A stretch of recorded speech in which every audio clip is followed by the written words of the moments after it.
Hello lovely students, welcome to my lesson on repetition, and today we're going to be looking at how do we find the factors of a number entered. So I've got a little segment of a program that we're going to be doing a trace through the segment. We're going to step through the code, and as we step through the code, we're going to fill in the trace table. So when you're actually drawing a trace table, how do I get these values as a column heading? The first value inum is the number that's going to be entered using a spin edit. So inum, if the value entered from the spin edit was, for example, 6, inum will now have the number 6. I then start my loop at I. I starts at 1 to the number entered. So the first value that I will take on is the number 1. When I is 1, I'm now checking my condition. Is I less than or equal to the number entered? 1 is less than or equal to 6? True. I then come into my condition and I check my if statement. If inum mod I equals 0, if the number entered, which is 6, mod I when I is 1, 6 mod 1, the remainder is 0, true. So this will evaluate to true. If the condition is true, I then display I is a factor.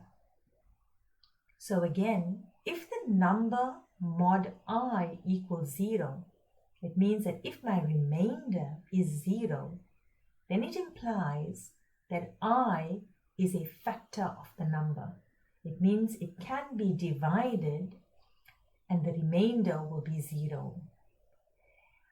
I then increment my for loop counter. It's an incremental for loop, and my loop counter now goes to, I now goes to 2. I display 1, and I now goes to 2. I now check my condition in my for loop. This evaluates to true because my number is 2, I is now 2, it's less than or equal to the number.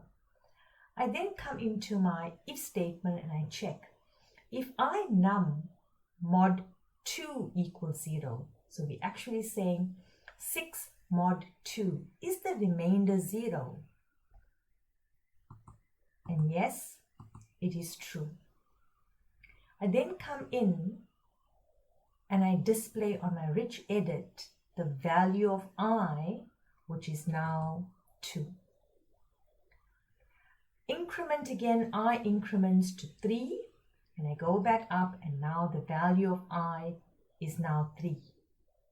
This evaluates to true. I come in here and I now check if inum mod I equals 0. So I'm now checking, is the number entered 6? 6 mod 3, is this equal to 0? True. If the condition is true, I now display the value of I, which is 3.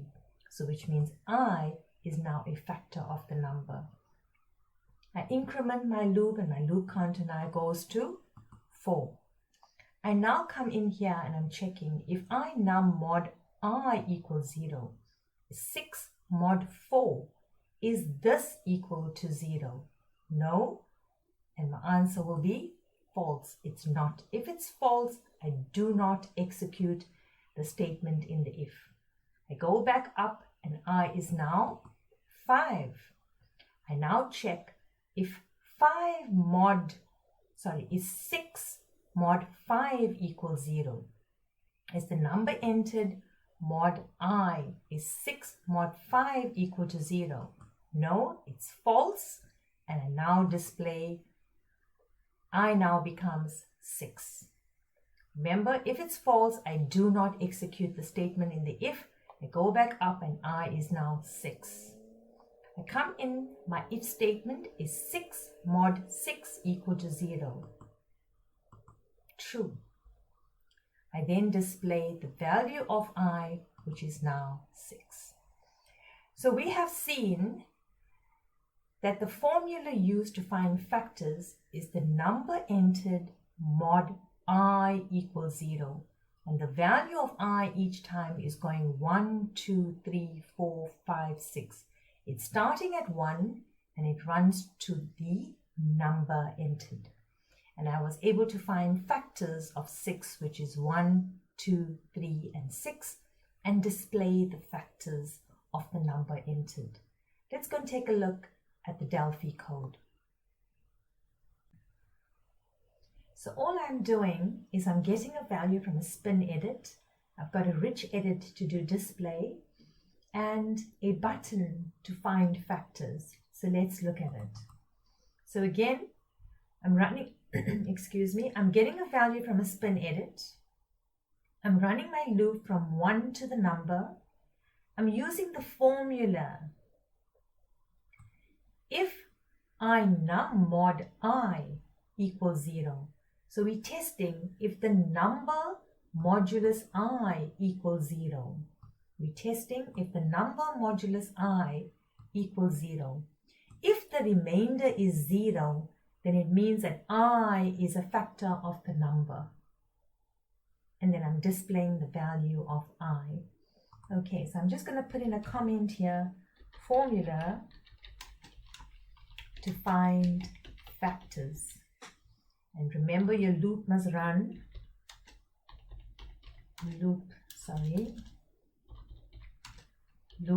runs from 1 to the number.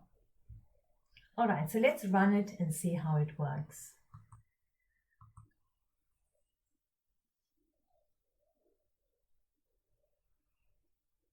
Okay, so if I had to choose the number 6, the factors will be 1, 2, 3, and 6, like the one that we did on the trace table. So if I had to choose 7, the factors will be 1 and 7. If I had to select 9, the factors will be 1, 3, and 9. And if I had to select 13, the factors are going to be 1 and 13. So today I've successfully taught you how to find factors of a number entered. Thank you, learners, for listening. Stay inspired, stay motivated, and follow me on my next video.